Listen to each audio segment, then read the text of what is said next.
les marchés financiers avec IG Markets, CFD Trading. Bonjour à tous, bienvenue pour le dernier point bourse de ce mois de mai, un mois qui clôture en négatif comme on va le voir avec le CAC 40, l'action Hermès, l'Eurostoxx 50 et la parité dollar américain euro. La semaine dernière, les indices boursiers européens ont enregistré leur 4e score hebdomadaire négatif consécutif en raison de la montée des inquiétudes concernant la dette souveraine du PIGS, mais aussi sous l'effet des versements de dividendes. Le CAC 40 a ainsi cédé 1%, mais est parvenu à sauvegarder son précédent support à 3880 points. Au-dessus de ce seuil, une reprise technique est donc possible en direction des 4000 points.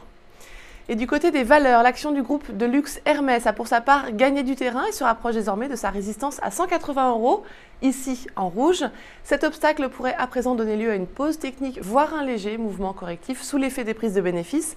Compte tenu de la dynamique en place, il devrait par la suite être franchi et permettre au cours de poursuivre leur ascension en direction du plus haut historique à 203 €.